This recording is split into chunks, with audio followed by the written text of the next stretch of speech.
I now call to order the regular scheduled meeting of the Board of Zoning Appeals. The public notice was sent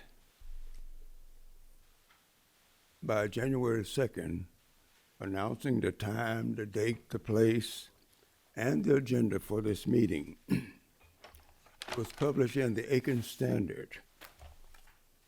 Notice to contiguous property owners and signs were posted on the properties on or before the 30th of December, 2022. Notice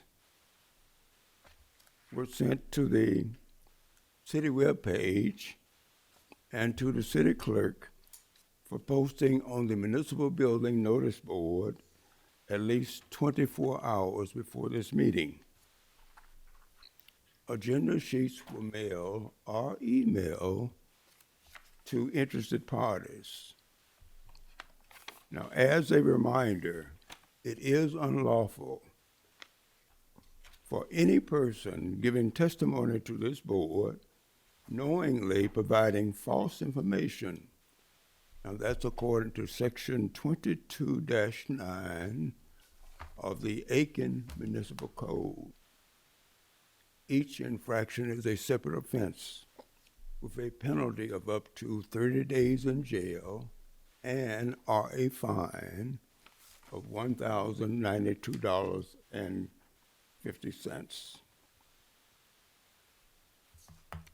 To the board, you have received copies of the regular meeting, the last meeting on November the 22nd, 2022.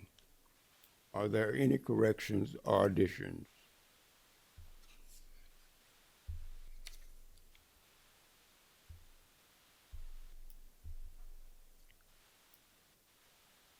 Mr. Chairman, But I'll move the November 22nd, 2022 regular meeting minutes be approved. I second. John second. It's been properly motioned and approved that the minutes for the November 22nd, 2022 meeting be approved. Do we have any discussion?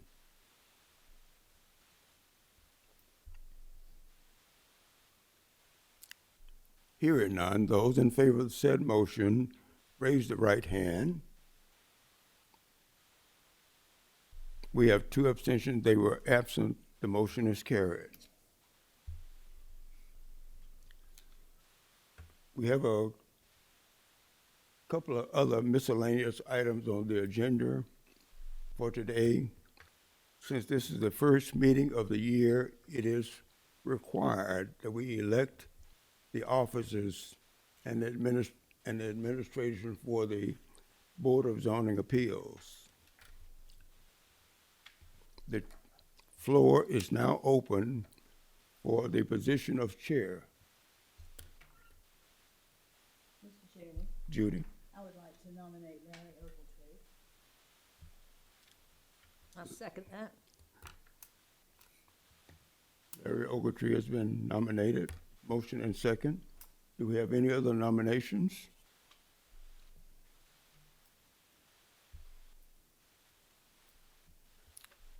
I declare the nomination closed. Hearing none. Those in favor of Larry Ogletree as chair for the coming year, raise your right hand. Surprisingly, the motion is carried unanimously. The floor is now open for the election of the vice chair for the Board of Zoning Appeals. Mr. Chairman, I'd like to nominate Judy Turner. Judy Turner has been nominated. I'll second that. Been properly second. Do we have any other nominations?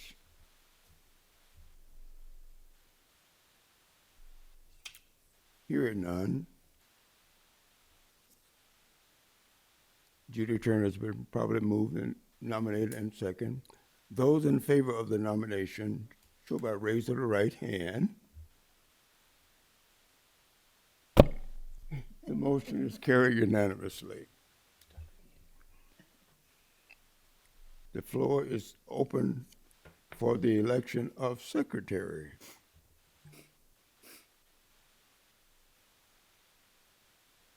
Mr. Chairman, I'd like to move that Max Planky be nominated for secretary. Max Plant has been nominated for secretary. A second. It's been seconded by Judy. Do we have any other nominations?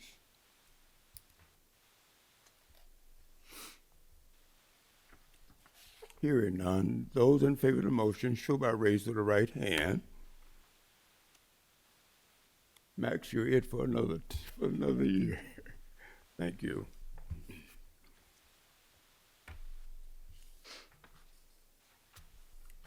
The next item on the agenda will be the approval of the meeting schedule for the year 2023. You receive a copy of the suggested dates for the meeting for the Board of Zoning Appeals. Do we have, the chair would entertain a motion or correction? Motion? I'll move to Judy. approve the meeting dates. I'll second. Seconded by Bud. The meeting dates as suggested for the Board of Zoning Appeals has been motioned and seconded. Do we have any discussion?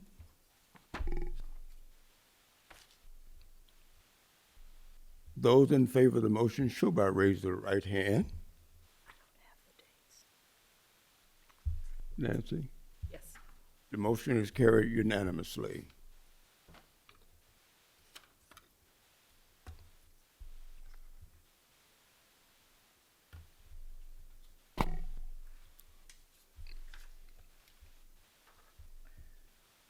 I call your attention to application 23-93008. That's a request for a variance to permit an additional freestanding sign at 550 East Gate Drive in that zone RMH.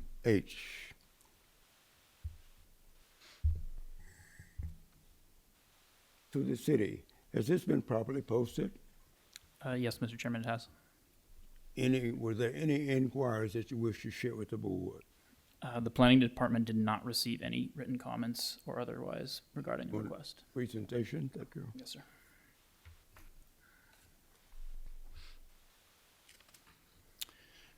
The subject property, 550 Eastgate Drive, is approximately 13.81 acres in area and located on the south side of the city between Bedford Place Southwest to the west and Whiskey Road to the east. The property is zoned residential multifamily high-density RMH, developed and currently used as a rehabilitation and nursing facility with related parking. The request before you is for a variance to zoning ordinance sections 447B1 and 4410C to permit an additional freestanding sign approximately 15 square feet in area at the entrance to the facility along Eastgate Drive frontage of the property. Cumulative square footage of all proposed signage is approximately 30 square feet. Pursuant to section 447, not more than one freestanding sign shall be permitted per lot, except where the lot fronts on two major arterials as determined by the planning director. In which case, an additional freestanding sign may be permitted with no more than one such sign located along each arterial. In this case, both Bedford Place Southwest and Eastgate Drive are not considered major arterials. Pursuant to section 4410 of the city zoning ordinance, signs in RMH districts with a maximum sign area of 20 square feet and a maximum height of 8 feet are permitted by right, thus requiring the variance. Information provided by the applicant about the site plan proposed dimensions of the sign is contained in Exhibit B of your agenda packet. I'll skip this here real quick. So this is information provided by the applicant, basically just a sign permit application with the dimensions here on the top and the proposed design on the pre-existing brick columns or wings at the entrance. As indicated by these plans, the property currently has 2 separate signs located at the main entrance to the property to identify and advertise the location of the facility to traffic traveling along Eastgate Road. The applicant wishes to update the existing signage utilizing the pre-existing brick pillars as support structures indicated here.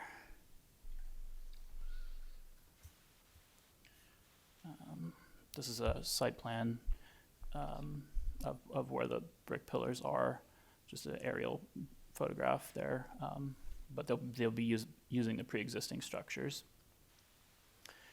The site's development and use predate the current zoning district designation and sign requirements of the district. In addition, the brick structures in place at the entrance to the facility predate the current version of the zoning ordinance and the requirements therein. Conditional use approval for the existing facility was approved by City Council on October 28th, 1996, but they really only approved conditions relating to the exterior design and scale, not necessarily signage. The current zoning RMH limits the sign size, number, and typology in order to minimize the impact to surrounding residential districts. Sign restrictions are based on zoning classification, not intensity of use, which prohibits the installation of the additional proposed sign in the district as zoned.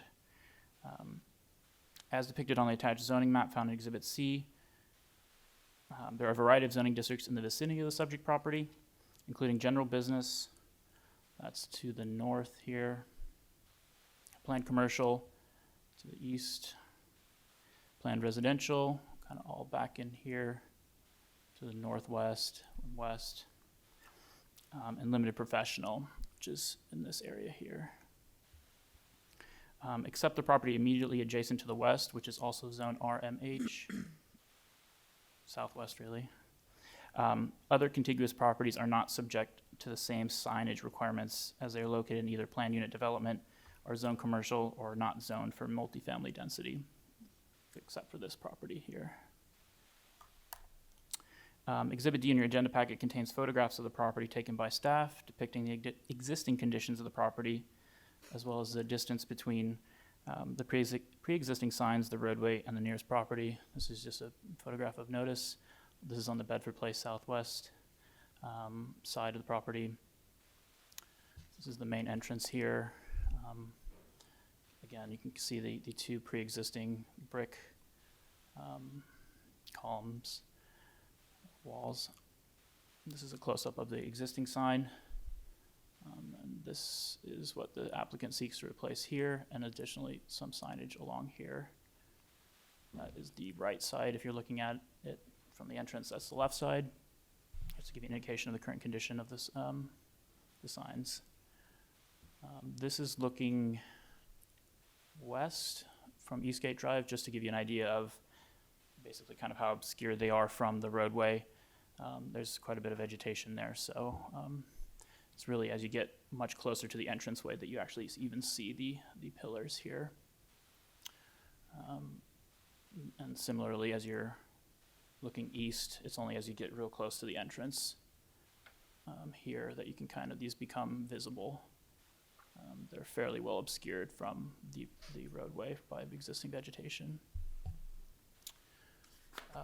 The planning staff's evaluation of the request, as well as the applicant's response to the required 6 variance criteria, can be found starting at page 2 of the agenda packet.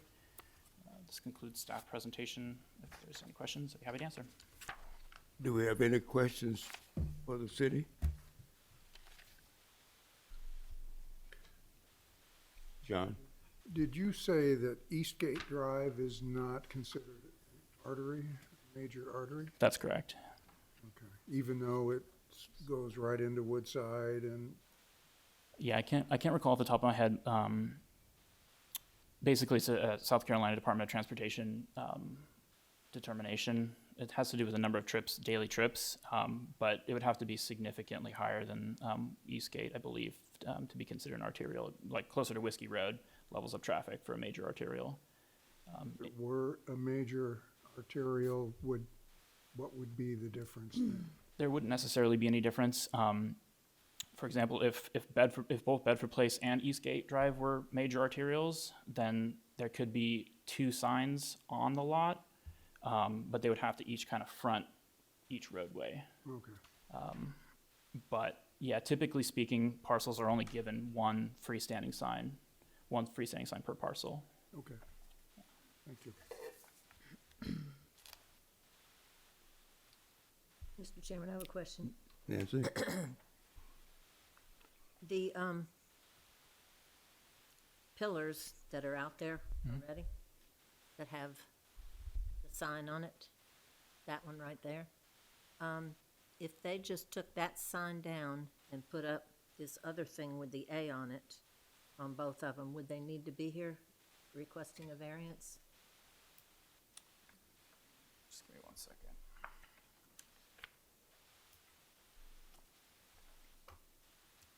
You're talking about replacing this pre-existing sort of Right, plate there with with the other plate with the A on it.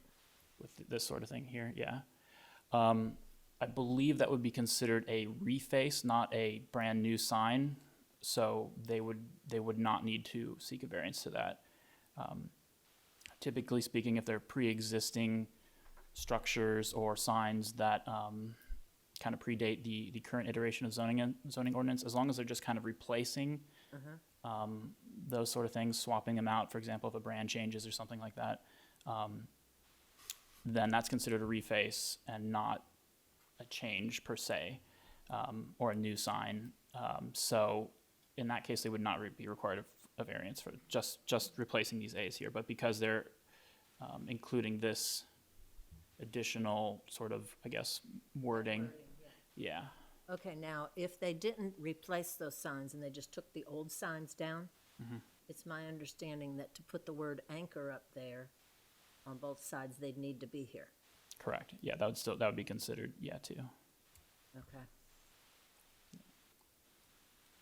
Mr. Chairman, I have a question. In regards to the variance for the sections, I understand the 4.4.10.c refers specifically to the max size area allowed.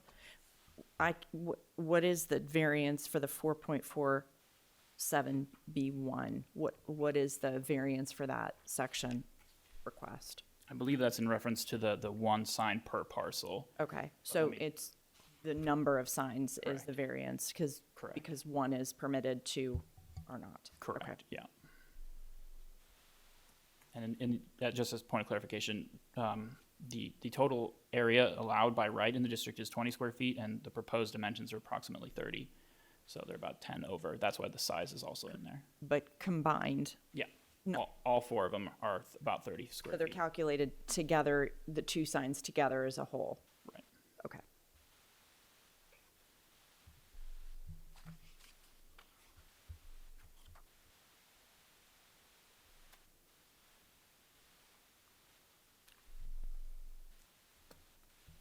Any other questions to the city? Thank you. The applicant?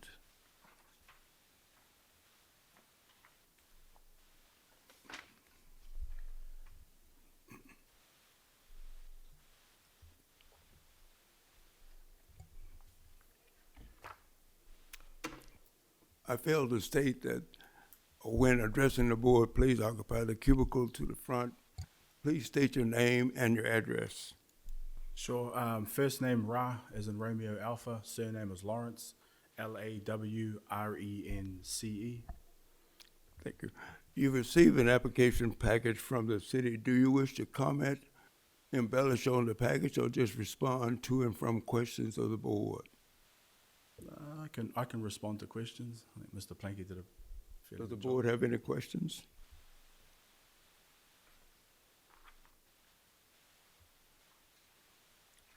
It may have been in the packet, sir. But- I may have missed, are these signs lighted?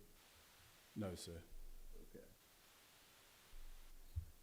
And you don't intend to lighten them? No, we from time to time, depending on different celebrations, Christmas, Veterans Day, etc., we'll sometimes put lights out there just to indicate for families, loved ones, where the entrance is. But there's a light that's on top of each of those pillars.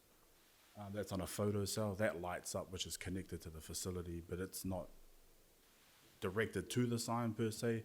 You can see it right here. It's kind of a little lantern style that sits atop of that, but yeah. But that's a good idea though, but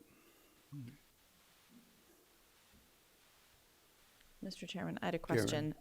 So obviously the company's gone through a rebrand and they're correct, refurbishing all of their signage. correct. Is this a atypical placement for signage? Is there more of a standard so that corporate is saying they're fitting it specifically to their standards, or they've adapted corporate standards to fit the space? Yeah, we've consulted a few folks particular to South Carolina, and this seems to fit the form and finish of what we're looking like. Typically, it's a V-shaped sign. I didn't think it really fit the aesthetic, to be honest with you. It does run into Woodside, and they are rather particular about what kind of gets placed in and around there. So we've tried to the best we can, make it not so ostentatious, but we think it looks pretty nice, not too loud. Did you have people having trouble in the past, aside from the rebranding, finding the location or not knowing that was the entrance? From time to time, especially in the evenings. I mean, the existing signage, it's pretty tough. I mean, a little bit hard to find. Unless you know where it is, it can be tricky to find. Okay, thank you. Yes, ma'am.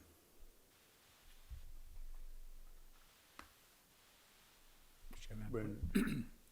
So you didn't, or unless I missed it, you didn't identify yourself. You're part of the facility here? We were Correct. representing the facility, not the sign. Yeah. Correct. Garfield Signs through Greenville, South Carolina. They'll be we do a bit of work with them, and they'll be installing the sign. But I'm fairly local, yeah. Okay. Were there other designs evaluated from them? We didn't. We had a few others to try and fit within, without coming to Variance. But some of them, we just couldn't make it look nice. It didn't. It looked awkward, to be honest with you. It was too small. It was too big. Garfield recommended we go with this sign. It kind of fit it fairly well. So that's kind of what we've proposed, at least. Okay. So there were no versions of signage that actually faced the direction you're actually driving? There was, they proposed, it's a V shape. The problem with the V shape is it can obstruct traffic coming out from time to time. It's a weird turn. So they proposed this be a little bit less invasive.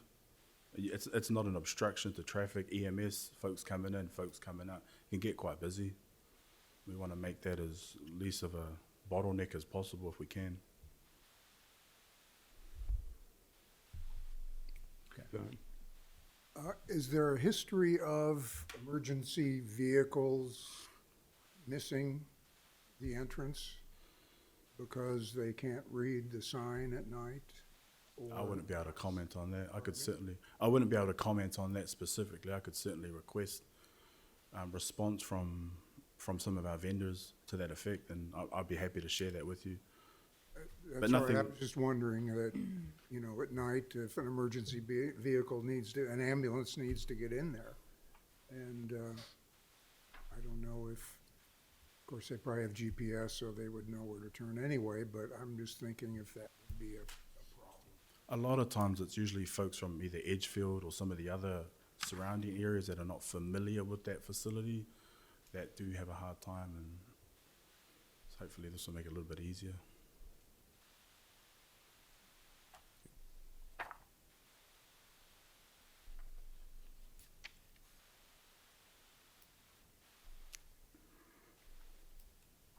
Do we have any other questions from the board to the applicant?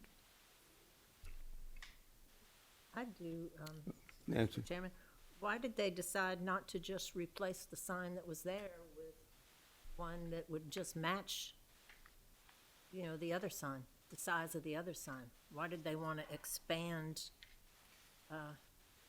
It's basically like 4 signs now instead of 2 signs.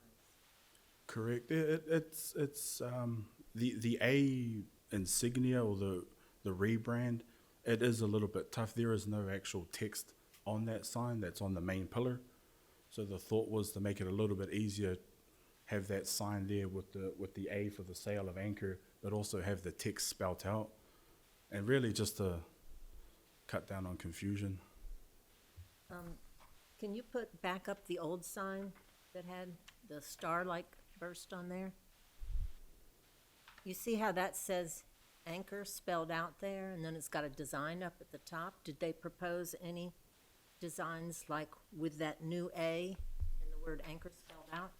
They did not, ma'am. No, it was too small. That pillar, we really weren't able to fit anything on there that was substantial enough to really make it clear for folks. Okay, well, this is how I knew it was anchor, was from that sign there. And that's not taking up much of the space on there. Okay, thank you. You're welcome.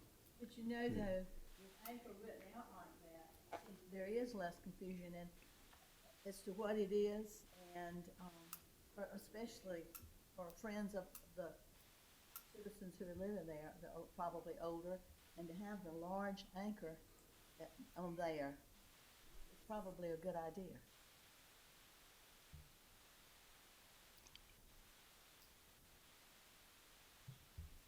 I agree that spelling it out lets people know what it is. I'm just kind of not liking the tackiness of 4 signs on the entranceway.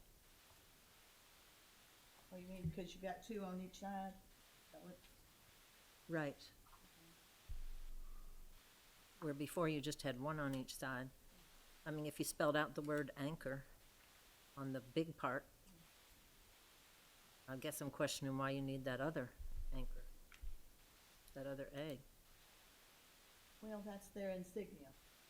Right, well, it could have been on the, I could have designed this the way I want it. I'll certainly consult you. Yeah. I just don't like tacking it all up with all those signs.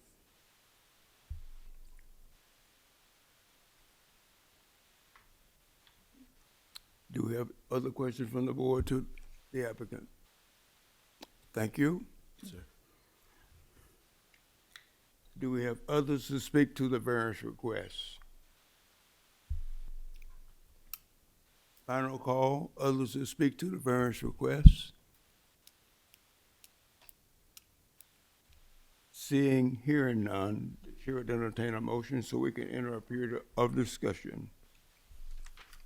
Mr. Chairman, But I move to approve variance to sections 4.4.7.B.1 and 4.4 10.C of the city zoning ordinance to permit 2 freestanding signs totaling 30 square feet in area on a property zone residential multifamily high density RMH and generally located at 550 Eastgate Drive. That the sign comply with all other requirements of Chapter 4, Article 4 of the zoning ordinance regarding signs, that the sign be consistent with the submitted design, dimensions, and site plan, and that the final will be recorded at the Aiken County RMC. I'll second. Judy second. It's been properly moved and second that we approve the variance request. Do we have any discussion?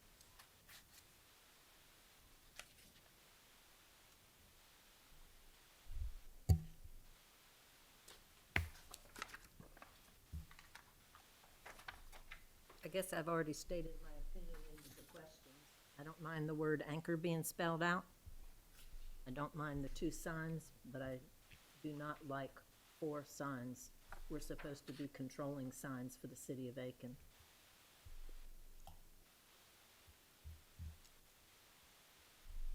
And they would probably need a variance for just spelling the word anchor out. But I'm in favor of one or the other, but not both of them.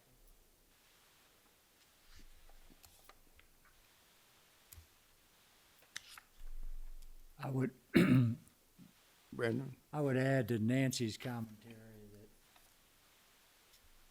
that you know, as I try to go through all the, conditions to meet,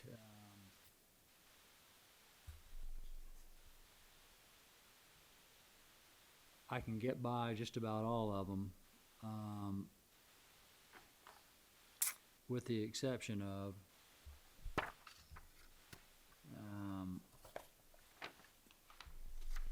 let me get you the exact number. Number 3, it would effectively prohibit or unreasonably restrict the utilization of the property. I think there's a way, I'm willing to get past condition 1 with the extraordinary and exceptional conditions piece being, well, they've already got the monuments there. Okay, so we're not building or constructing something that doesn't really need to be there, it's already there. So that was my other wrestle with. I'm kind of with Nancy on how they're doing it, though. I think it's disjointed looking.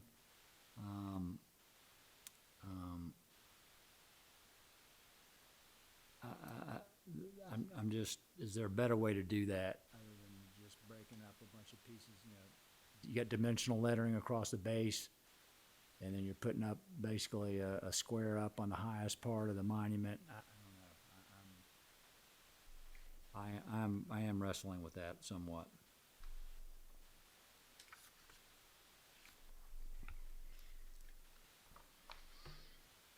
I'm sympathetic to the rebranding. I mean, I get it. What's up there, I don't think is very substantial. I don't think you can see it. You know, there are medical reasons for that to be a highly visible establishment. So I think all those are in favor of trying to help them out with giving them a variance to their current, you know, the restrictions around, you know, the ordinance. I'm just trying to figure out if this is the best way to do it.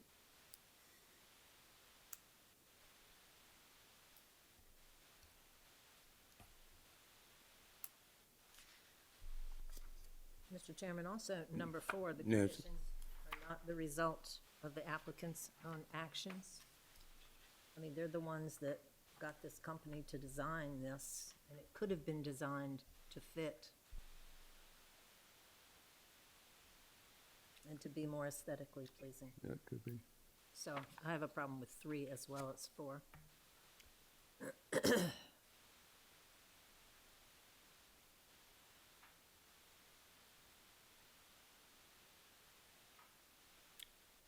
Mr. Chairman, I go back to Judy? what I originally said. I think that, even though it is mostly a senior living situation out there, I still think that there will be seniors coming in, and I think that those two things, the anchor written out and the A above, are significant in people being able to identify what this is.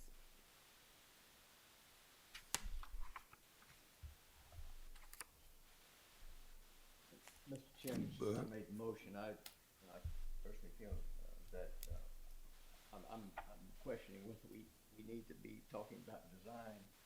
The square footage is in question, or the variance of square footage and height and so forth. So having had, been 10 years, but having had a loved one there for twice, the sign wasn't too obvious to me. I kind of knew the area, and so I knew where the facility was, but and I would like to think that most emergency vehicles either going to or bringing a patient from that facility would know where it is by GPS or just by experience. So, quite frankly, I think if we're going to opine on the design, I'm in favor of the design, not gaudy in my opinion, and so I think they've done a good job in utilizing the space they've got, not adding any monuments, any additional monuments. They're just trying to utilize the space that they've got.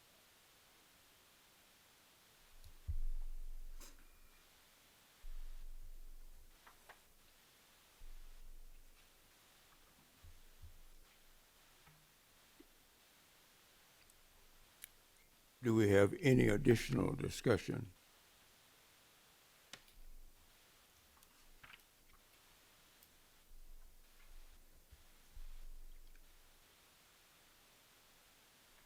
Hearing none, those in favor of the motion show by raising the right hand. Those opposed, the motion is carried 6-1.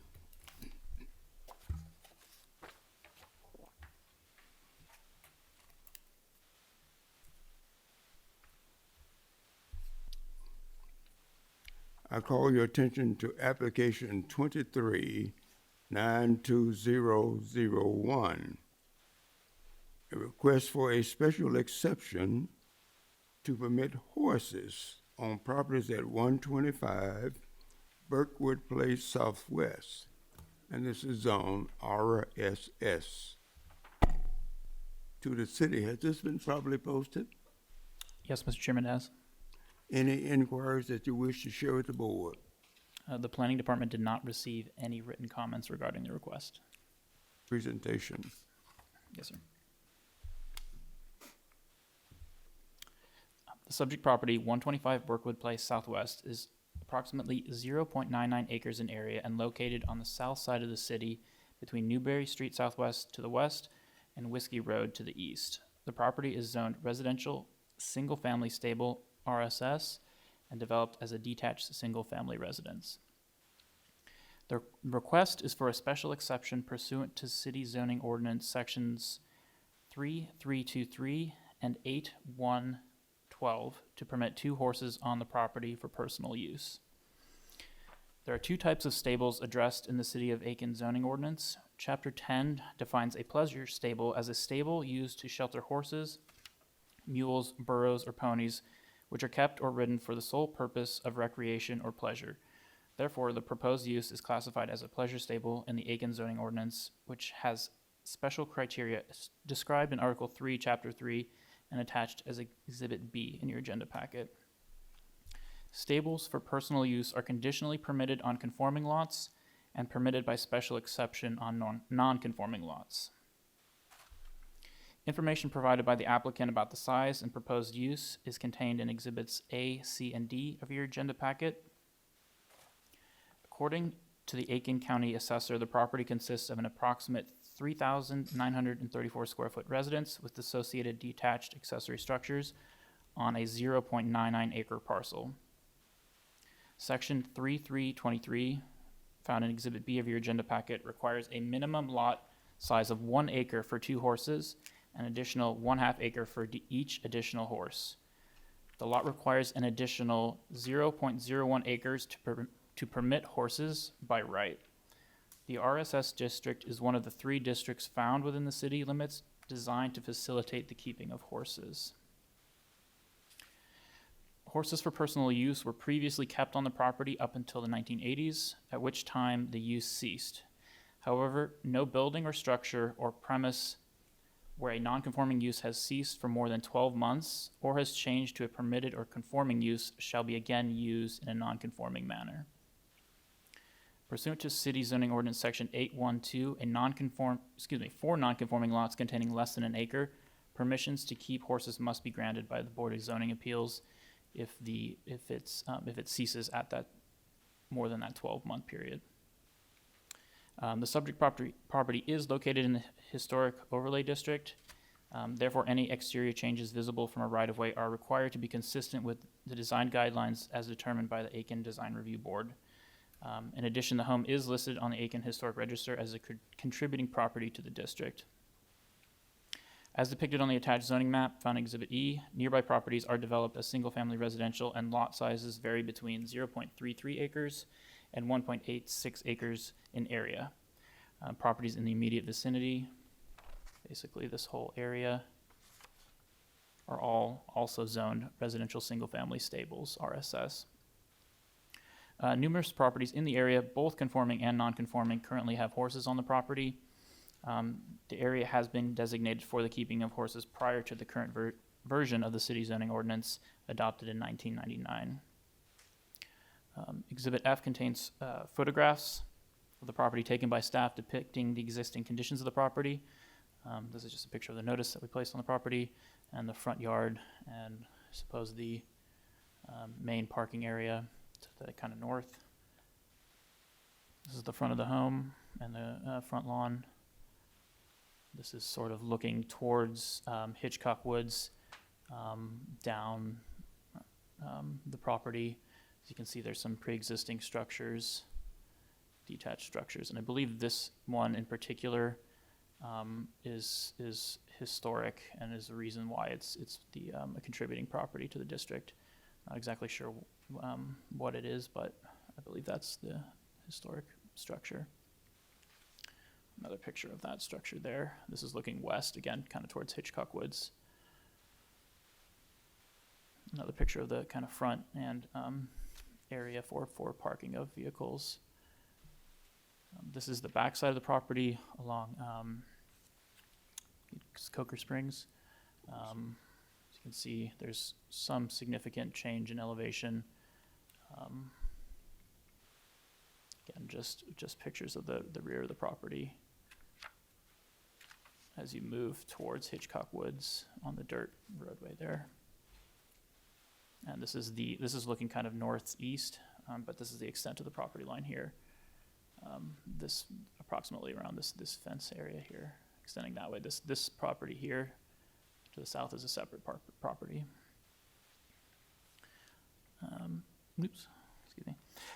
The planning staff's evaluation of the request, as well as the applicant's response to the required 6 variance criteria, can be found starting at page 2 of the agenda packet.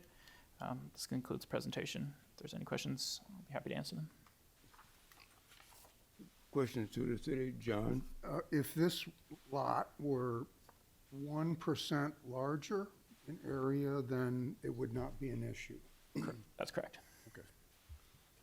Mr. Chairman, just to piggyback on that question, so is that specifically speaking to the 8.1.12 ordinance of non-conforming because it doesn't fit the size? Whereas the 3.323 is for use, and then the second part is the size. It's kind of a combination of both. It's kind of in there twice. Okay. But yeah, it's largely to do with the size of the property. It's just a hair too small. John? I'll have to double check though. Also, has this lot ever been considered 1 acre in past plats? I know I see this last one was in 1992.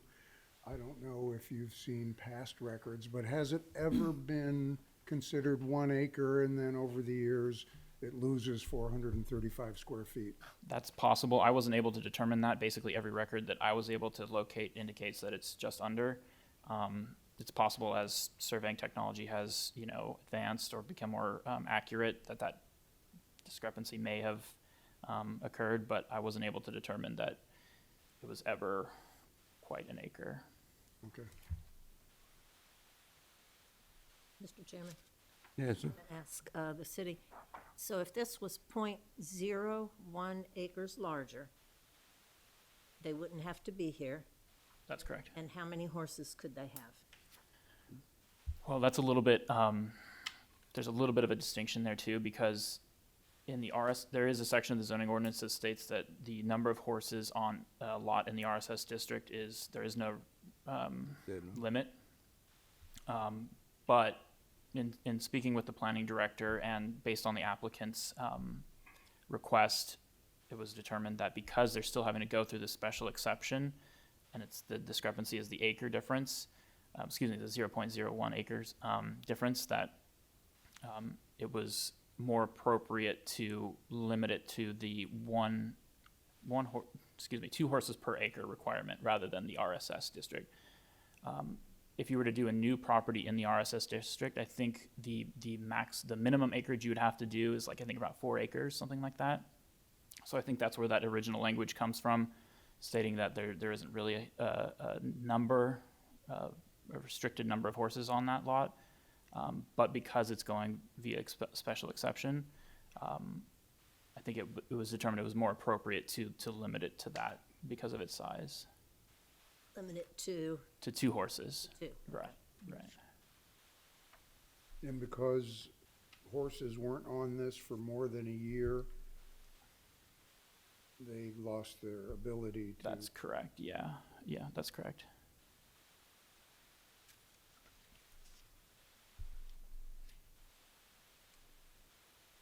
again, that's just as point, that's based on the size. So if it were a 1 acre parcel and they took the horses off for 40 years, they could put them back on.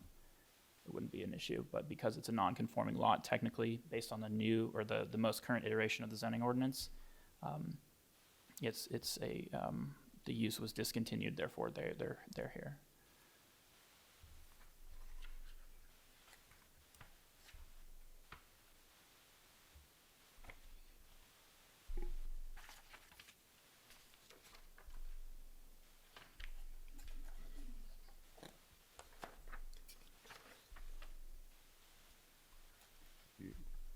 Did you have a question, Bud?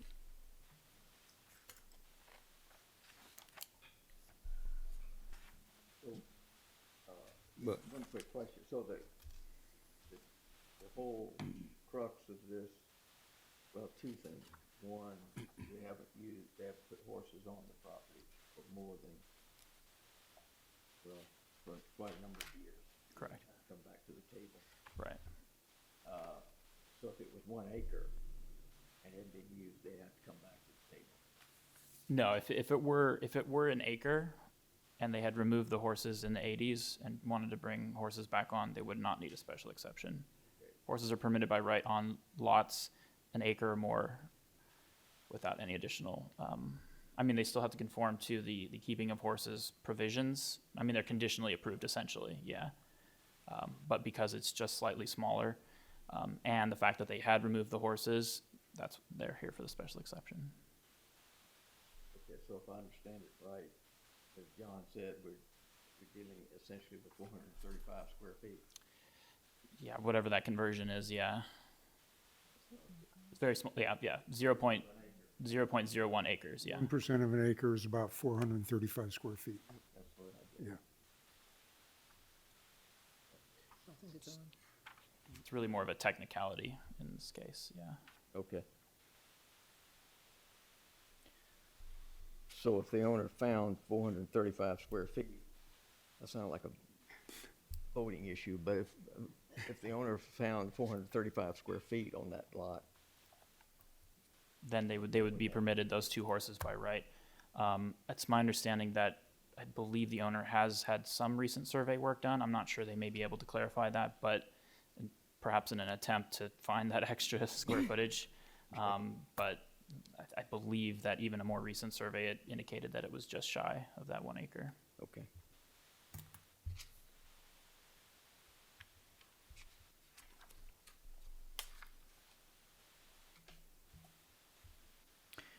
Mr. Chairman, I just had one more Karen. question. So if we ruled for the special exception today, as the criteria are listed to run with the land, if this owner then removes the horses for any particular time, does that void? Are we getting into a situation where then, or does that remain? Like, it'll stick with the parcel, correct? That's a good question. I believe that's the case. Now, having said that, you could condition any way you want, but if it were to run with the land, I would assume that would, I would believe that would mean that it would become a conforming lot in a sense. Okay, so depending on how we vote on the special exception could impact so that moving forward, a future owner wouldn't have to deal with Right, exactly. coming back yeah. and asking again. Right, yeah, Okay. I believe that would be the case. Essentially, it's becoming a property that can have horses on it indefinitely. Okay, Yeah. thank you.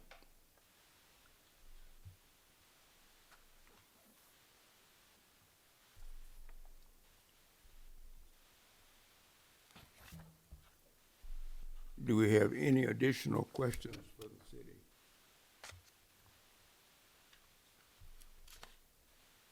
Hearing none. Thank you. The applicant?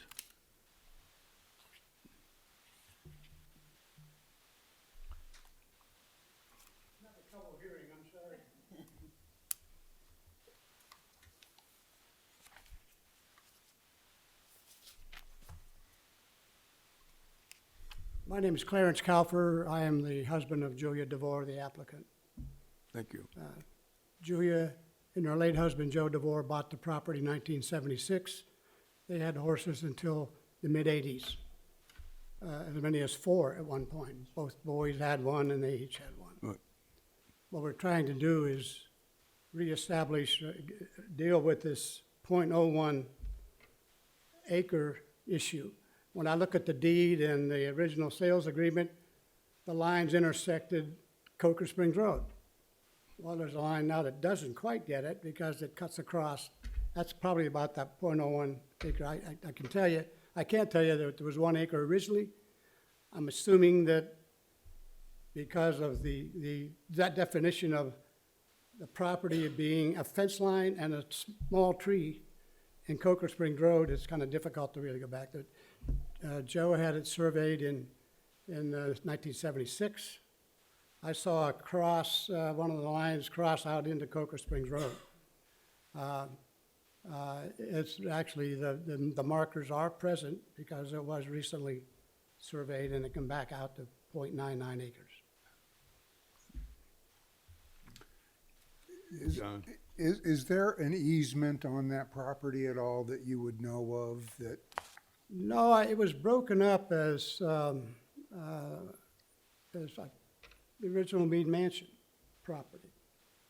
So the way they divided it in easements, you know, the way they tend Coker Springs Road, they'll take the ruts out periodically after a big rain and things kind of move around. I can't really say it was that, no. But when it comes down to it, it just was actually broken up into about 4 or 5 properties there. Because there's no other access to maybe the property of your neighbors that they have a right to, but it's really your property? And No, there's a that's been- property line, I think, on, if you look at the upper, you come off of the circle, there's a property line there. There's actually the Gootfarbs own a section of that property with access, I think access available to them down, right. There's a line, but it's not an easement. It's actually, it's a Gootfarb owned property.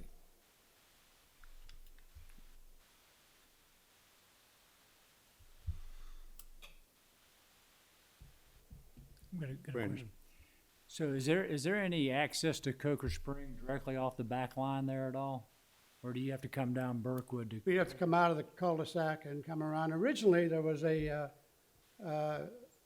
path from the barn. You see that barn in that lower left corner there, down into the stables that are on the Gootfarb property. That's not really good. That no longer exists. Okay. Yeah. So the 2-horse stable, Yeah, the barn is.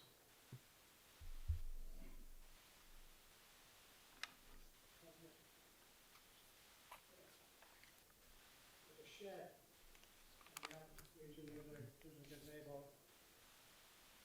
There have been horses on the property since like the mid-'80s.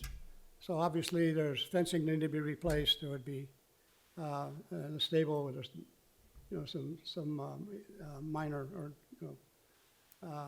stalls and whatever that have to be installed and that sort of thing. I looked at the spatial relationship or the spatial requirements in the ordinance, and I responded really to that. And I think the key here is that .01 acres, is that 1% is something that's where it is. That's what it is right now. okay, so just to clarify, 2 horses, which are what we're considering, correct? Okay, they would be stalled where? Or would they be stalled? Stalls? Within a stall? I'm sorry, where are the stalls? I'm sorry, I didn't hear that. Yeah, I'm just trying to figure out where 2 horses would be put up or stalled. In that barn, in that lower left, we pointed out there, right there. That just looked to be sort of a shed to me, but, That's currently set up as a stall, right? okay. There's a big shed that's really, I don't have the dimensions, but there's a shed on that upper part of the property just off the cul-de-sac. In your second paddock area is that lower portion The down? paddock area, there's two of them. Correct. I said the second one, you would consider the one lower area there? Okay, okay. This area here, this area right there, was an old tennis court for the Reed Mansion. I'm not claiming that as a paddock, but what I had identified as existing facilities today, they use those two paddocks he just pointed out as paddocks in the past. And the horses were in the barn, that lower left quarter barn. But there's no fencing on this lower paddock right now. It would have to be fenced, and Right. obviously there'd be some Yep. refurbishing just for the housing of the horses and the, the facilities and that sort of thing. I made it actually, I mentioned in the submittal that the buyer would have to agree to comply with the ordinance and with the requirements. And there is connectivity, I'll try to get back there. There is connectivity between the back and the side, it looks like. Kind of up a little narrow ridge No. there. Yes or no? There's a Between connectivity from that paddock. paddock, there's a path, or the paddock on the bottom up through, or there's a small Underneath the roadway. shed area. you Right, can it's Get up it's there. about 5, 6 feet, Okay, but it's passable by horse, obviously. yeah. Okay. All right, thank you. Mr. Gopher, did you say that there was once a path down to Coker Spring? No, I said there was a path once down to the Goot Farm stables were originally part of that property. Okay. That was separated, but there was just a pathway down from that upper barn area down into the stable area on the Goot Farm property.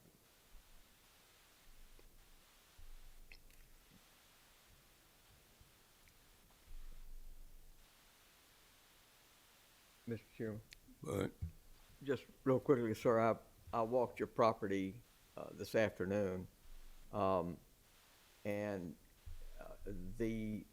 in the lower paddock area, and yes, there's a path leading from the upper paddock to the lower paddock. Yeah, Looked like there was a little bit of washing there yeah. that might need to be looked at. But from that lower paddock, there's no either formerly or currently any access to Coker Springs and thus to Hitchcock. No, it's a 15 to 20-foot bank. Okay. Right. Right.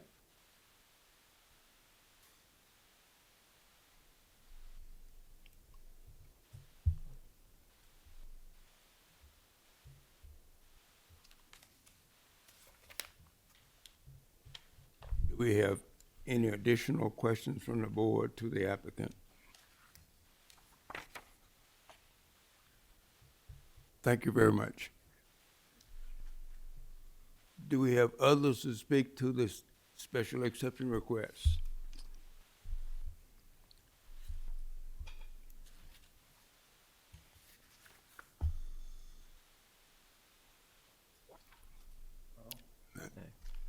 My name is Bill Goodfarb.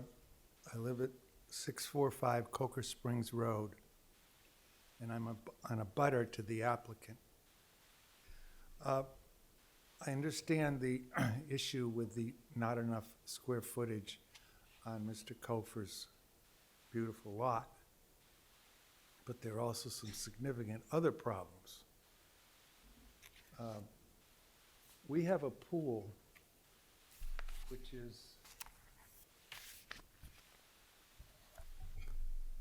right here.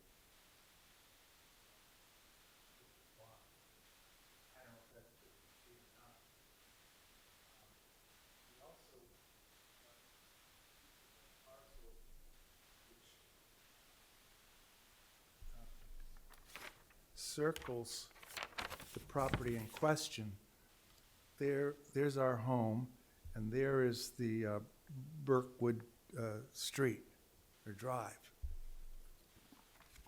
Now, from what I can see, between this building and our property line, my wife walked it the other day, and she thinks it's like 5 steps.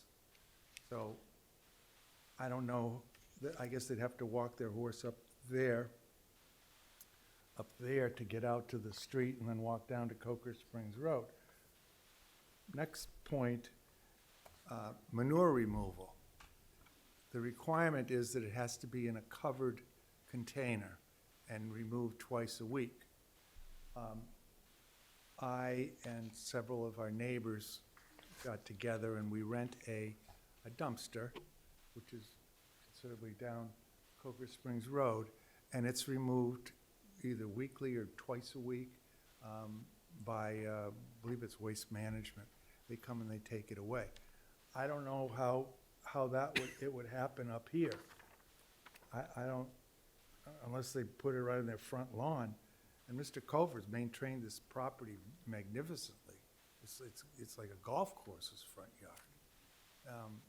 So I'm not sure what horseman would want to desecrate that lawn the way it would have to be done to put horses on it. But that's another issue that we can't speak of because we don't know who's going to buy the house. So I'm not really, I don't think I can say, let's work with Mr. Colford. Mr. Colford's moving. And I don't fault him for wanting to enhance the value of his property by getting permission to put horses on it, but I just think there are more issues here other than the .99 acre.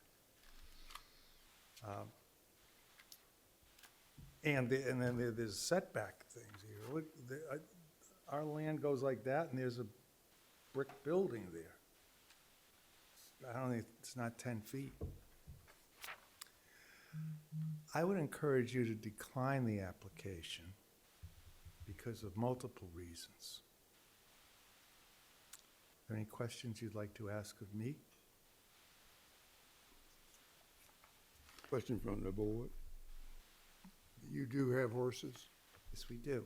We have multiple horses. At the moment, they're not living on the property, but we generally the last few years have had 2 living there.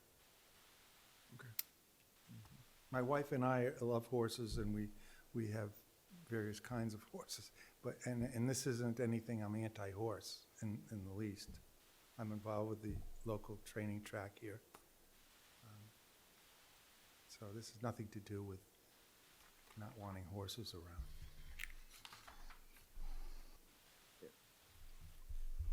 But Sure. Sir, if I understand this right, your property kind of wraps partially around That's correct. his property, is that right? Yep. So you could come off of Burkwood onto your property? Yes, but it's not practical, as it's not practical for Mr. Cofer to go to directly to Coker Springs. It's a steep incline. Right. And we have a garage with a lean-to off it, and then there's a steep incline down to the stormwater passage. So it's not practical without tearing down our garage and probably bulldozing something up to get up to Burkwood. Okay. Well, I just walking his property, the applicant's property, and studying what your property was looking like. The whole thing looks like it is quite a bank from There's a big from bank. the applicant's property I down have, to Coker Springs, all the way around. I was able to get topographical lines on the website of the assessor. Couldn't print it, so I had to take a photograph of my computer and then print that. Here's another copy of, this shows you our home here.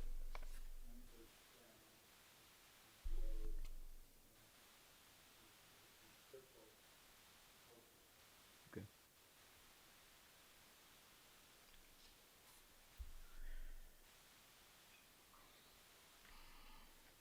Mr. Chairman, can I ask you a question? Yes, Nancy? All right, you said you're opposed for multiple reasons. I heard about the swimming pool, Where's the manure gonna go? the manure, and, Where's the runoff, the water runoff from the stable, from the paddock area gonna go? well, did you live there in the 80s when there were horses on the property? No. I haven't found anyone particularly who can talk to me about that, other than what I've heard from the testimony in this application. I knew a woman who had horses there in the late 80s. She's a racetrack trainer. There's setback issues, manure, where's that gonna go? Water runoff, I really don't know what's gonna happen. Or where they would put paddocks. They'd have to wreck the beautiful lawn there.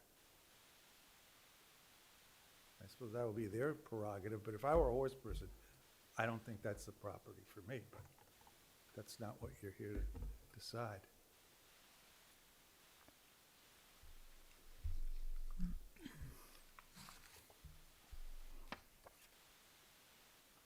Any other questions for Mr. Gopher? Thank you very much. You're welcome, thank you. Do we have others to speak to the special exception request?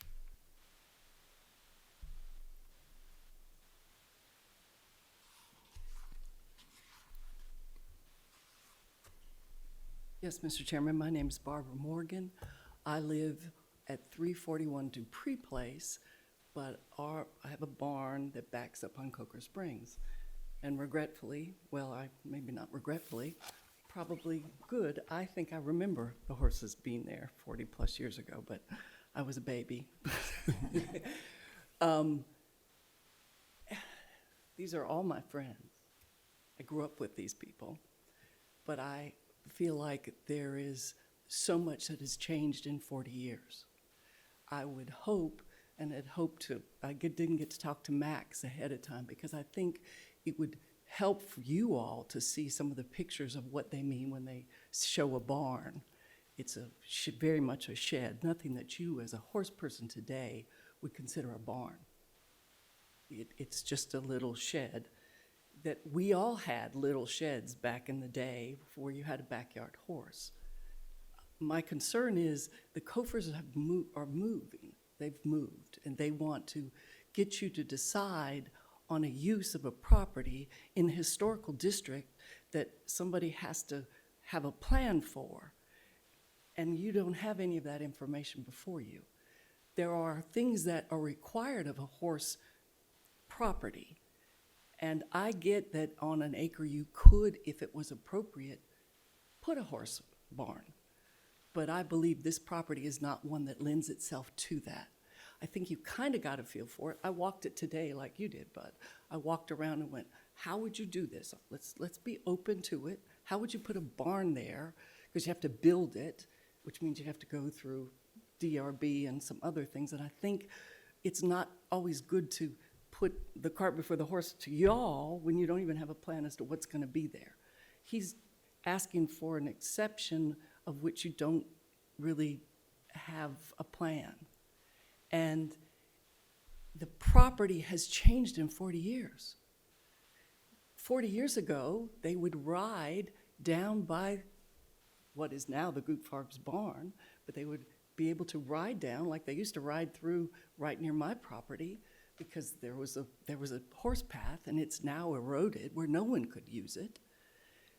And they would ride down and go into Hitchcock Woods.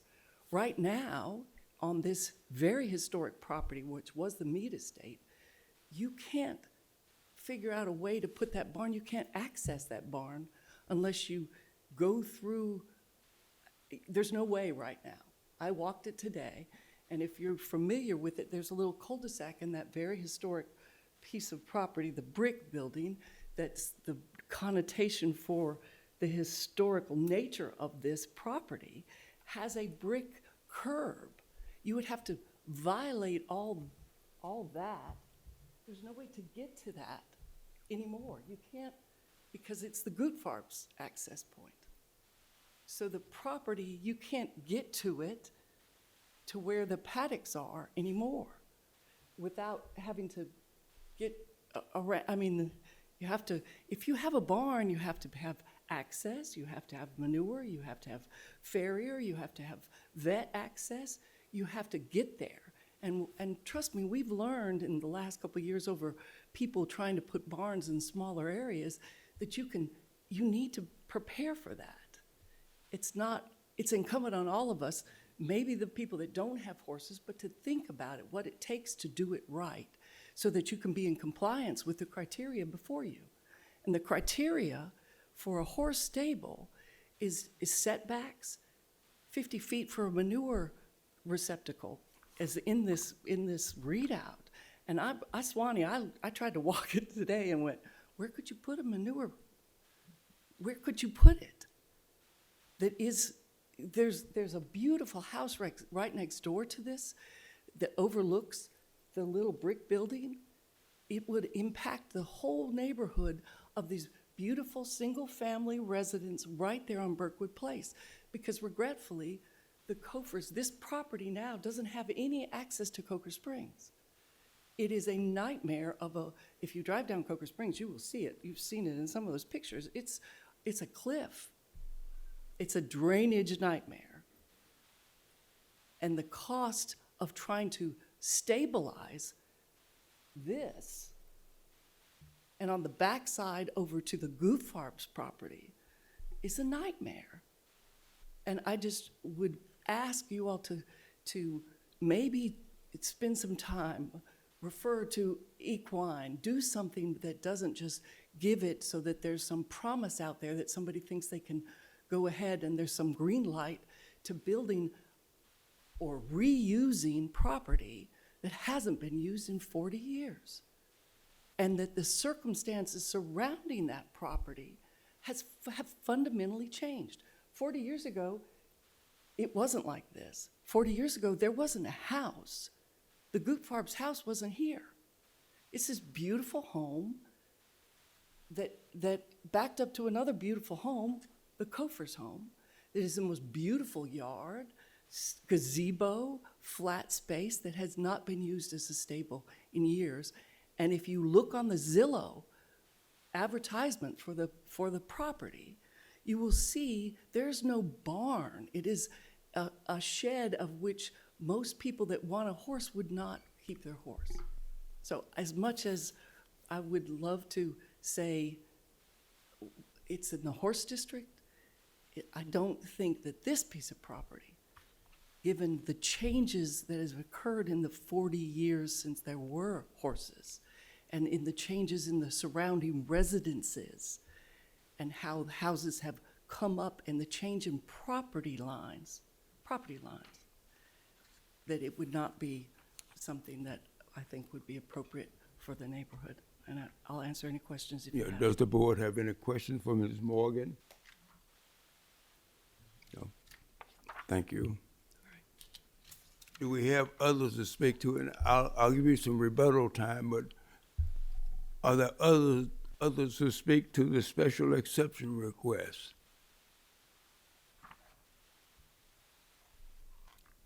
Mr. Kofer, you may come and rebut.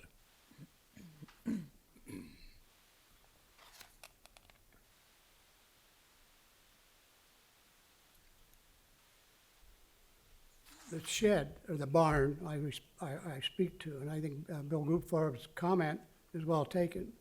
There is a pool down there. It's close to the property line, but there's other areas on that property to locate a barn. The area, the property would have to be, obviously, some work would be done to bring horses in there.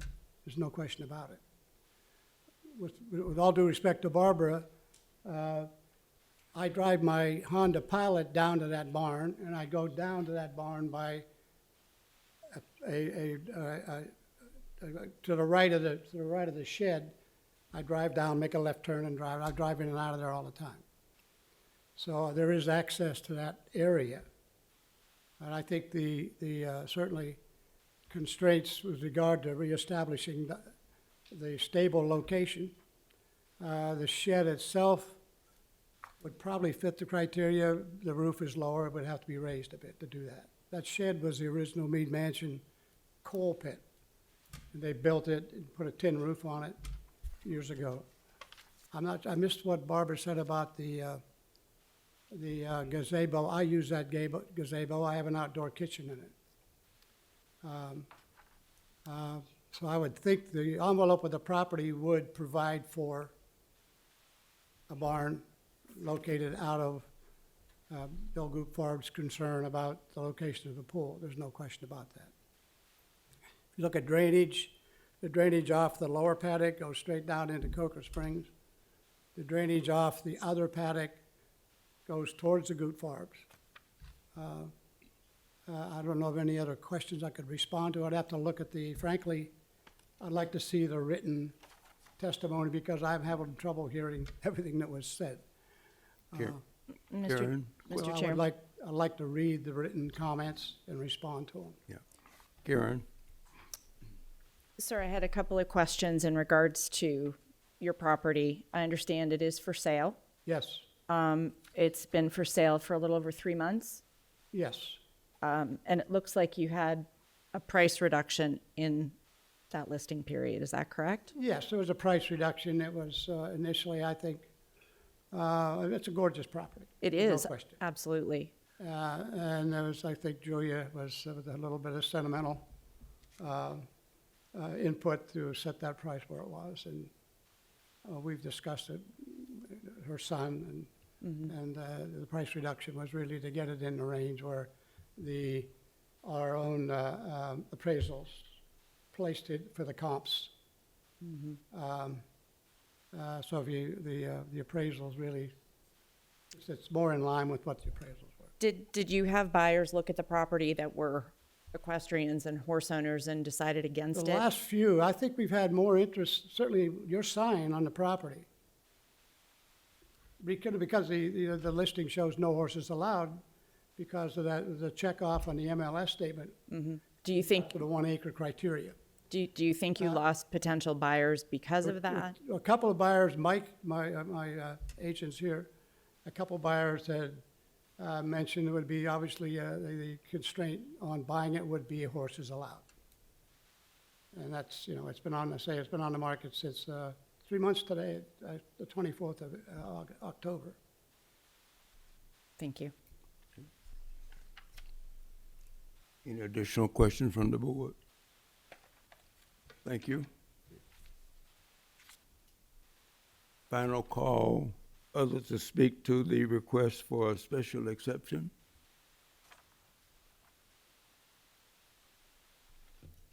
Hearing none, the chair would entertain a motion. We got one? Oh, I'm sorry, I didn't see her. My name is Chris Eaton. I live at 522 Coker Springs Road at Ron Point, the place with a hole in the wall. I feel for my neighbors that they are that hair short on their acreage to have it a given that they could put horses on there.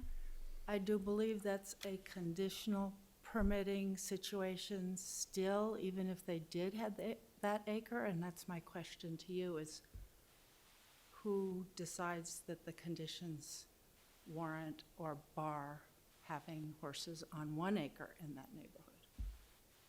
Where does that question and that permit go? You know, Max?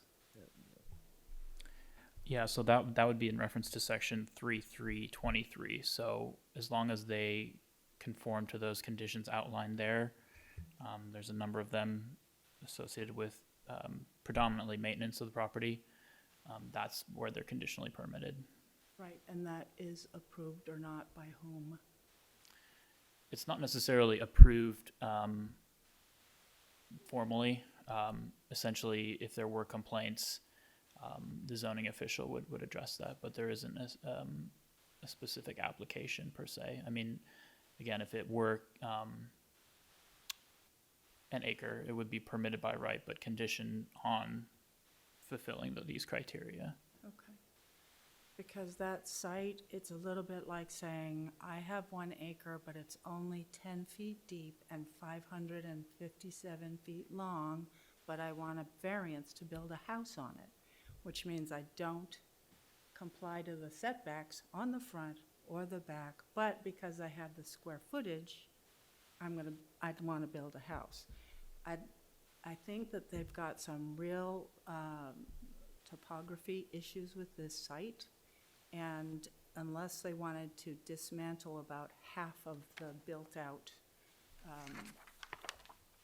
amenities, which include, I believe, a lot of historic walls from the Mead estate, they really don't have much space to actually house 2 burros, let alone 2 horses.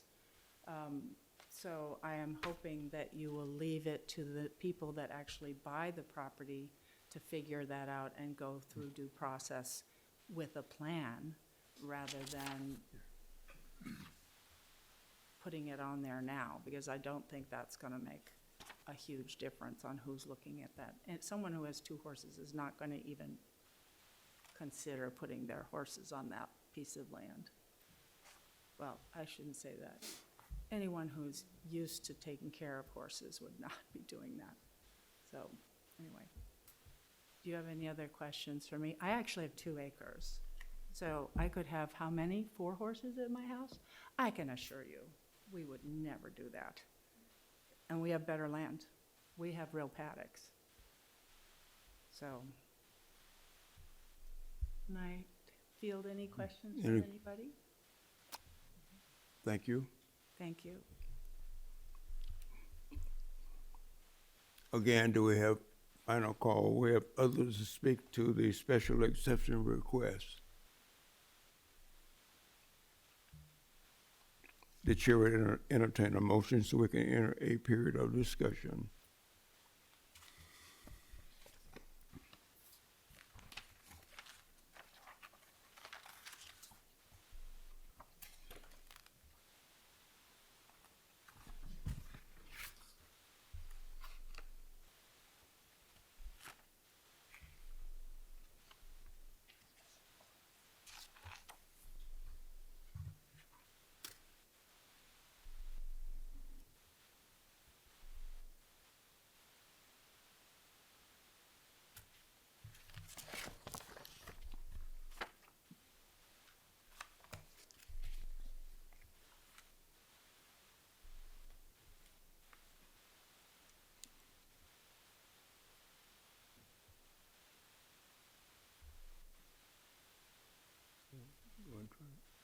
Mr. Chairman, I'd like to,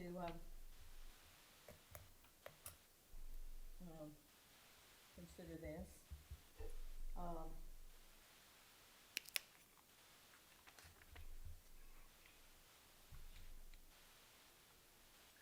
The following conditions should be considered. A special exception pursuant to sections 3.3.23 and 8.1.12 is granted to permit horses on property zoned residential single-family stable and generally located at 125 Burkwood Place Southwest. No more than 2 horses can be kept on the property at any one time. The keeping of horses on the lot shall not be for commercial purposes. The equine maintenance standards found in section 3.3.23 shall be met. The final order is to run with the land and be recorded in the Aiken County RMC office. And your motion was to permit horses on the property. approve the special exception. Do we have a second?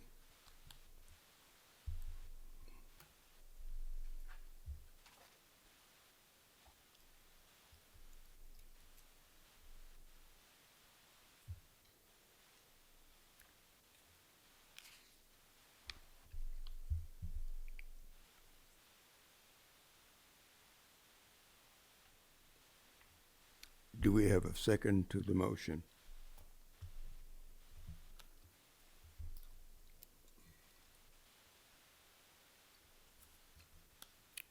Final call, or second to the motion?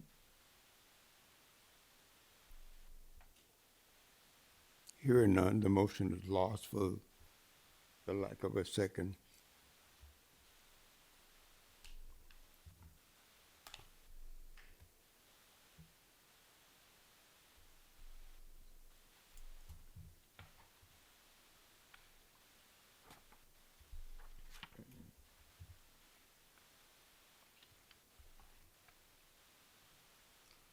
to the city.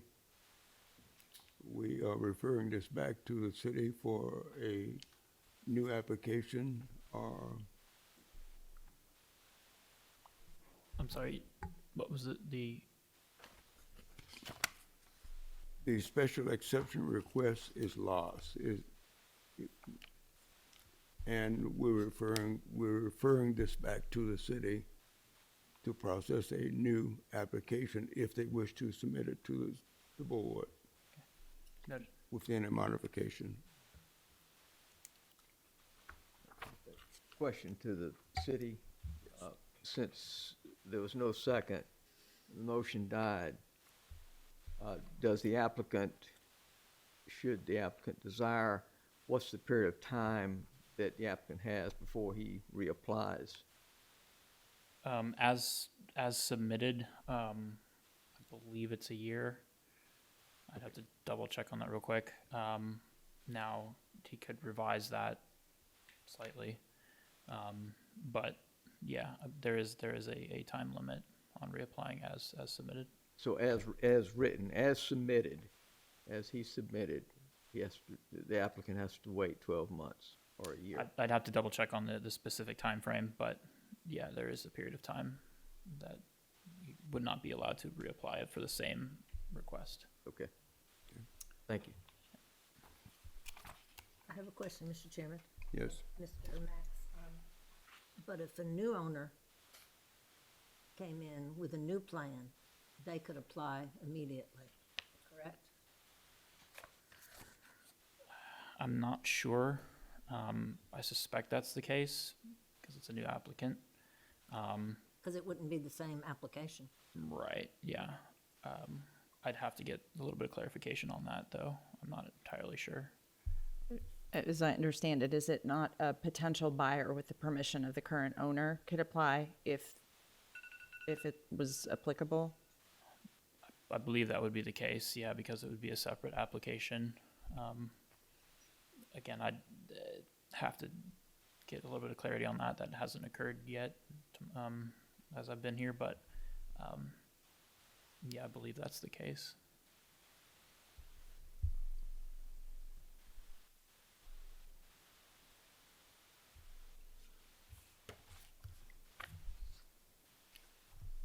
I call your attention to application 23-93009, a variance request to permit a fence at 608 Whippoorwill Court, and that's zone RS 15. To the city, has this been properly posted? Yes, Mr. Chairman, it has. Any inquiries that you wish to share with the board? The planning department did receive one comment regarding the request. That correspondence has been included in your agenda packet, in Exhibit E. Presentation. Yes, sir. The subject property, 608 Whippoorwill Court, is approximately 0.83 acres in area and located on the south side of the city between Silver Bluff Road to the east and Moultrie Drive to the west. The property is zoned residential single-family RS15 and developed as a detached single-family residence. The request is for a variance to zoning ordinance section 414 to permit an approximate 9.5-foot tall fence in the rear yard of the property fronting Silver Bluff Road, approximately 328 feet in length along the eastern property line and approximately 24 feet in length along the northern property line of the subject property. Pursuant to section 414C of the City of Aiken zoning ordinance, in non-historic residential districts, no fence or wall on any portion of the lot may exceed 6 feet in height. However, the applicants wish to increase the height of the existing fence in the rear yard of the property from 6 feet to 9.5 feet, thus requiring a variance. Information provided by the applicant about the site plan and design of the proposed fence are contained in Exhibit B of your agenda packet. This was submitted by the applicant. Here, a site plan indicating the portion of the property fronting Silver Bluff Road to have an increased height, as well as a portion of the northern property line here. The fence had previously been unaltered since the applicant purchased the property in 2020. Since that time, there also appears to have been no significant changes to the primary structure, the shape, and dimensions of the lot or the topography.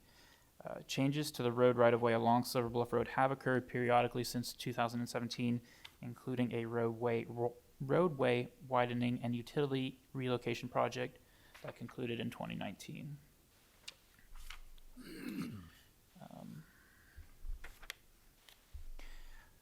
2021 SCDOT traffic count data for this portion of Silver Bluff Road in close proximity to the applicant's property indicate approximately 16,700 annual average daily trips. Fences in the immediate area, by and large, conform to maximum height requirements or exist as legal non-conforming. Most parcels are developed as single-family residential along the same portion of Silver Bluff Road. This section here.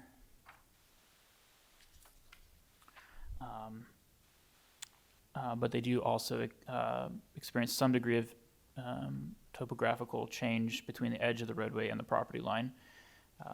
Properties across the road are less impacted by traffic due to larger buffers. No other lot along the same portion of Silver Bluff Road has more yard frontage than the applicant's lot. Let's see if I can get a better picture of that here. Indicated here. So these two along this block here, that's one portion, another property owner, and then this property in the county. But as you can see, this property has a significantly larger portion of the piece of property that's front Silver Bluff. Generally, maximum fence height requirements have been established for two reasons. The first is to promote a standard aesthetic for residential and commercial development within the city of Aiken, which facilitates the creation of a convenient, attractive, and harmonious community while providing for adequate light, air, and open space. The second is to preserve line of sight along roadways and sidewalks to minimize accidents that may occur as a result of reduced sight distance. As depicted on the attached zoning map found in Exhibit C, there are a variety of zoning districts in the vicinity of the subject property. Adjacent properties to the west are zoned residential single family, RS15. So basically all this in here. The adjacent property to the north here is unincorporated. And adjacent properties to the east are zoned planned residential and are either undeveloped buffer properties or developed as attached single-family residential dwellings or commercial establishments. It's a little hard to see in this map here, but these are sort of buffer properties between the residence and the roadway here. Exhibit D of your agenda packet contains photographs of the property taken by staff depicting the existing conditions of the subject property as well as adjacent properties. This is a picture looking sort of, I guess, northeast up Silver Bluff Road. I'm just giving you an indication of the current status of the fence. As you can see, it's a slightly different design. It's sort of this more latticed design there. Just again, another angle looking up Silver Bluff Road. And once again, just kind of to indicate the scale of the frontage here along Silver Bluff is quite long. This is a portion that is not currently, the applicant hasn't put anything up quite yet, but this would also be, according to the site plan they submitted, also be fenced, similar, basically like the same as this, up to the corner here, and then for about 25 feet going this way as well on the northern property line. This property to the north here is the unincorporated property. Apologize, this is a little bit hard to see, but this is looking across the street, I guess to the east. In any case, that's sort of the planned residential community across Silver Bluff. But the idea is to illustrate the separation between the homes and the roadway.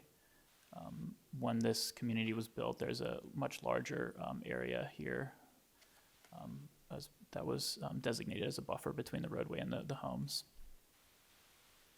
And this is similarly across the street, just to indicate how the difference between the space between the roadway and the buildings on the other side of the street. This is towards the south end of the property, just to give you an indication of the difference between the pre-existing fence on the neighboring property. It appears that there's some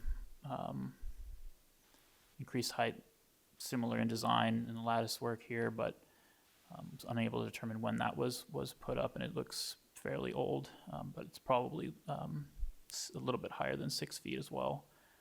But in this case, it would be legal non-conforming. This is across the street looking at the applicant's property, just again to give you a scale of the frontage and the fence. And finally, of the unfinished portion that would be also fenced if approved. Would run basically up this way and then 90-degree in for a portion. The planning staff's evaluation of the request, as well as the applicant's response to the required 6 variance criteria, can be found starting at page 2 of the agenda packet. This concludes staff's presentation. If you have any questions, I'd be happy to answer them. Questions to the city by the board?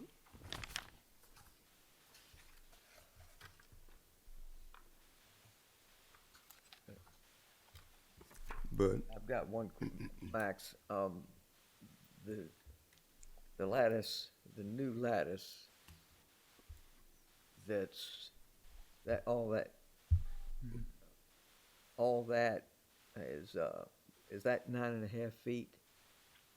Yeah, to the top of it would be 9.5. Now that's not from the grade of the road. That's from the basically the bottom of the property line. Yeah. So all that's, I mean, I noticed all that was there, so were they stopped? Yeah.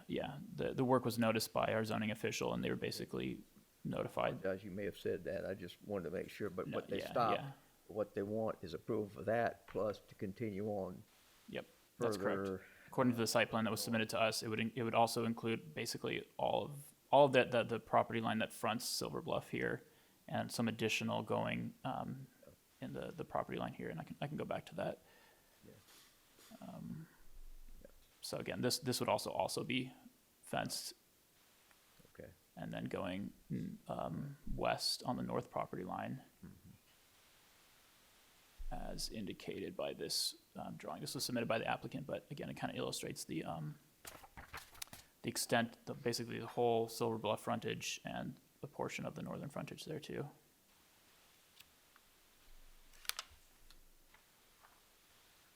Chairman.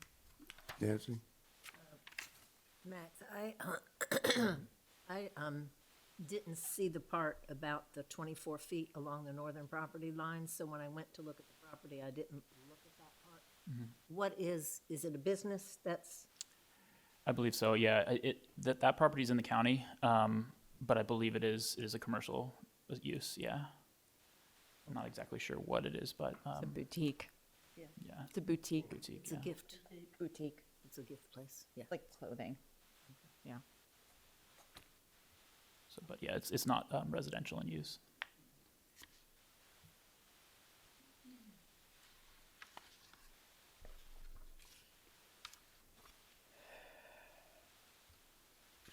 Mr. Chairman, I had a question. Are there any precedents that have been set recently with a similar granting of a variance of this size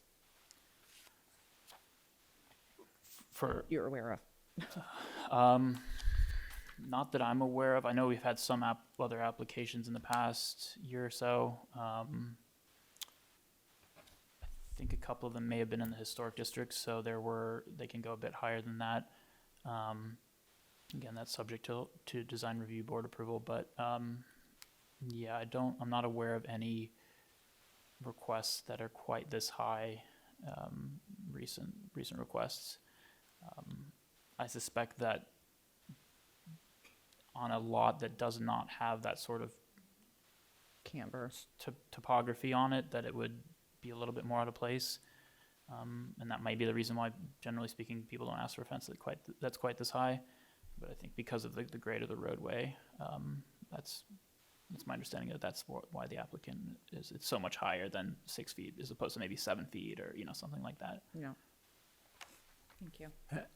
Has the city attempted to at least estimate the height above grade from the road that this addition is? Yeah, so our zoning official went out there and measured the exact height of the fence. I don't know,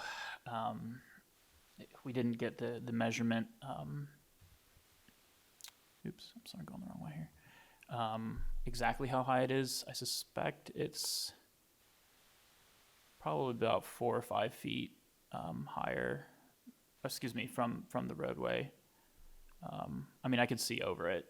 I'm about 6 feet tall, so maybe it's about 6. I'm not sure, but it's. I believe if you were to measure it from the grade of the road, it would probably be under 6 feet, but I don't know that specific measurement.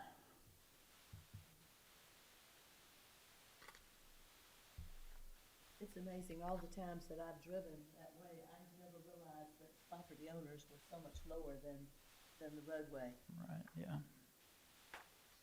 And it's my understanding that there was vegetation there at one point, but because the roadway, there were significant improvements to the roadway, that a lot of that was removed. Now, granted, that would have been in the right of way anyway, and that's SCDOT's purview. They're allowed to do that as a function of improving the roadway, but it's my understanding that there was a more significant barrier to the noise in the past, but because the roadway has been widened over the years, that's been removed.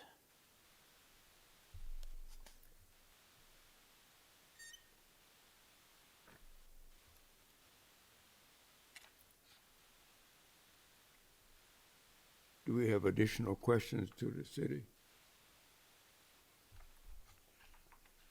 Thank you. The applicants? Hi, guys. I'm Pamela NeSmith. I live at 608 Whippoorwill. My husband's out of town, so I'm sorry, and I'm not an excellent speaker, but I will do my best.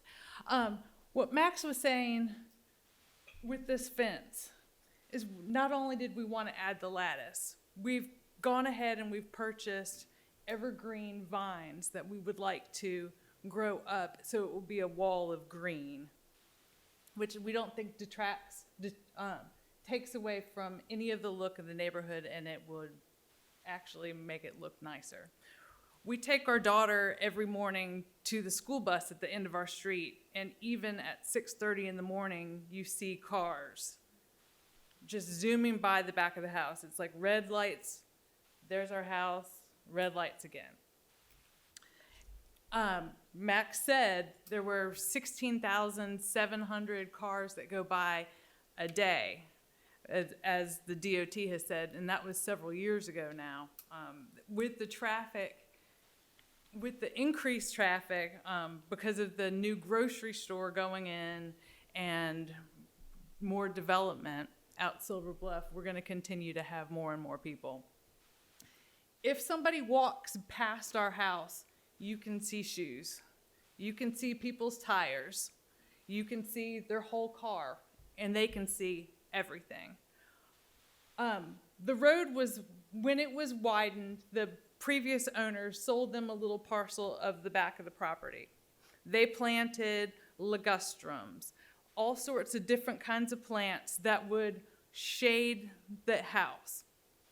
Since then, the Aiken Electric Company has moved their power lines closer to our property, and they came through recently and chopped down ligustrums to waist height and chopped 10 feet deep into our property. Our house sits 90 feet from the road. In order to make them happy and to keep,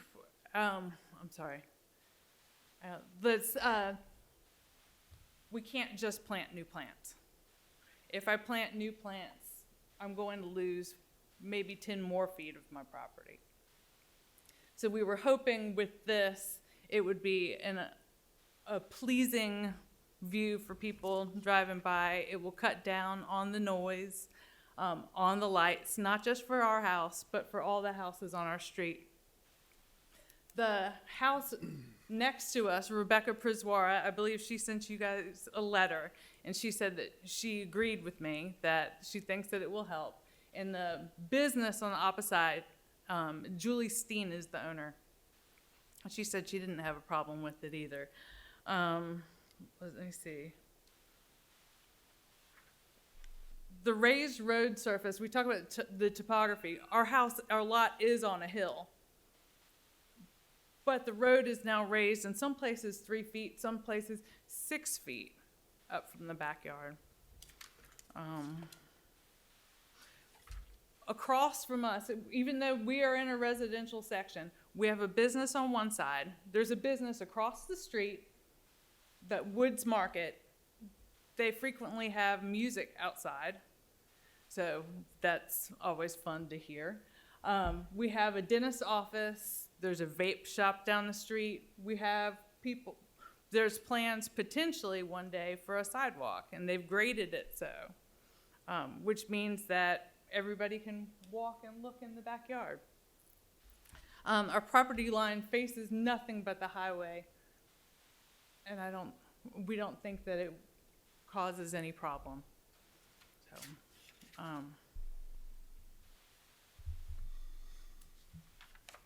I'm sorry. Did you suggest that the DOT had 10 feet of right-of-way on? That's what they have done now. The trees, they cut dogwoods, they cut ligustrums, they cut all sorts of things. Okay. Question from the board, Commissioner. I'm a little bit confused. Okay, Yeah. so they have an easement on your property? Yes, ma'am. They can Now that they have moved the power lines further, closer into our property. So they have an easement, which I was explained it would be about 3 feet. But they've gone about 10 feet into our property and cut down our previous shrubs, which we were pleased with how they were growing and satisfied that they would one day block the noise and the lights. Like I say, it's amazing to me, looking at, your property in the backyard, to see the street up like this. It's like, how did that happen?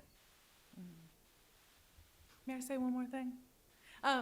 New developments, we incorporate berms and have big plantings to keep lights and noise from the traffic from affecting the whole neighborhood. And I just don't feel like the city wants us to have to deal with the same kind of problems. Mr. Chairman, oh, sorry, go ahead, Bud. Go ahead, go ahead. Just to clarify, so you purchased the property in 2020. During the buying process, you were shown that there was a power easement on the Yes, plat, ma'am. and it was explained that It was explained, but nobody had cut any of these bushes and things that had been there for a long, long time. And then when when the Aiken Electric Company came and showed us what they were gonna do, right, they went far beyond what they were gonna do. and they had already moved the lines Yes.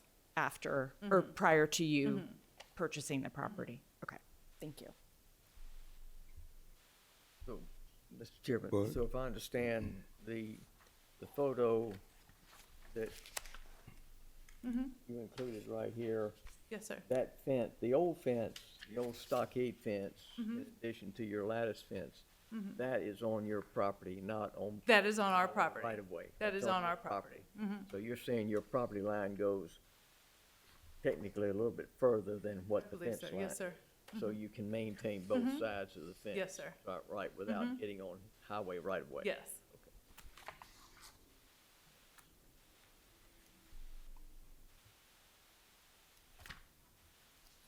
I have a question. Yes, sir. This photograph with the lines on the telephone pole, what do they signify? I do not know what those lines are. Okay.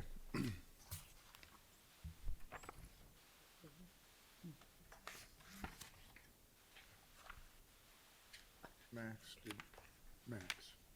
Do these mean anything, or did the staff take the pictures?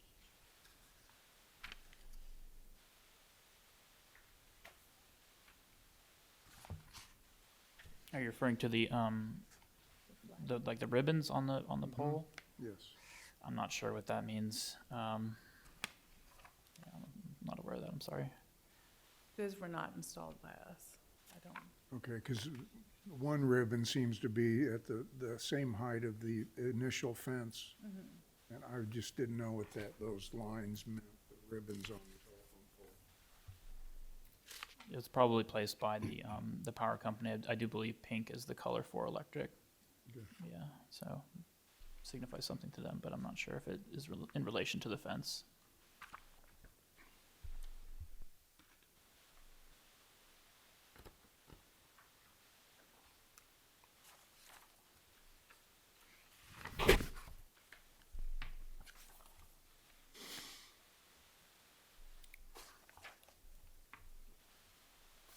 Do we have additional questions for the applicant?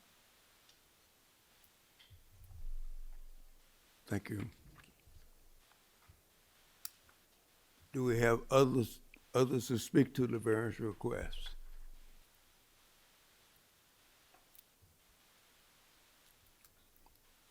Final call, others to speak to the variance request? Seeing, hearing none, the chair would entertain a motion so we can enter a period of discussion.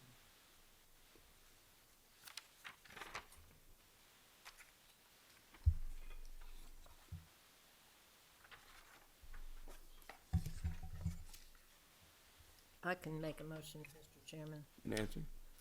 if I can find what I'm looking for. Thank you. I make a motion that application 23-93009 variance request to permit a fence, a 9-foot fence at 608 Whippoorwill Court be approved on the rear property line, as well as, let me see if I can read this.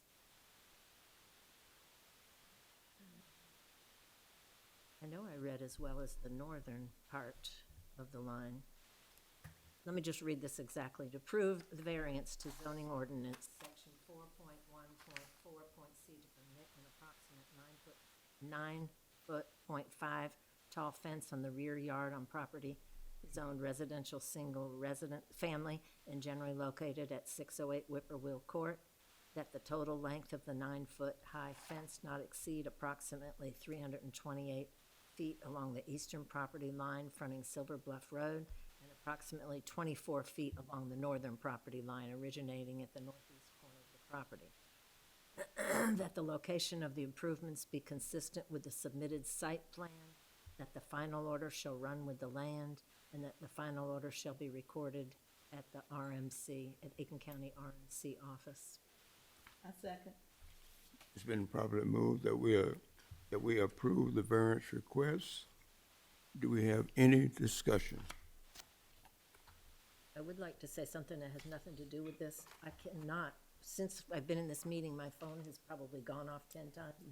I cannot figure out how to make it quit going off. It's on there to remind me to take my garbage cans out.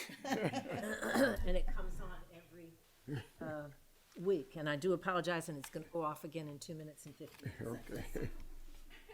And also wanted to say that the jasmine that she has suggested planting, I have that at my house, and it will probably do a really good job at hiding that fence, because I cannot control my jasmine. It grows so much, and it'll be really good, but it grows onto my bushes, which I don't want it to do. So it'll probably, you know, if it's planted on both sides, it'll probably cover up in no time at all. There it goes. There it goes, I got it this on time. time. I would hope that once, Mr. Chairman, once should this variance be approved, that the applicant, once they plant the jasmine and so forth, I just hope that the SCDOT or the SCE&G or Dominion Energy or whoever runs the power lines and maintains the right-of-way out there doesn't go mowing down your jasmine. Hopefully, everything will be on your side of the line, so to speak, and that you can maintain both sides and have the jasmine accomplish what you want it to accomplish, both in the beauty and the sound attenuation and that kind of thing. I would think too that, from a city standpoint, I think we should, have some conversation with the Department of Transportation, because that is State Highway 302 that goes through there, Silver Bluff Road. So I don't know if they would have a concern about planning, pretty close to their right of way, or should they be just notified as to what we are doing? I can certainly pass that along. Generally speaking, if it's not in the right of way, though, they tend to not care too much. But I can certainly pass that information along. Again, largely it's their main concerns are typically on at intersections for visibility's sake. But in this case, it's there's only one frontage on the rear lot. I think we side should lot. at least have some conversation with them, let them know. Absolutely.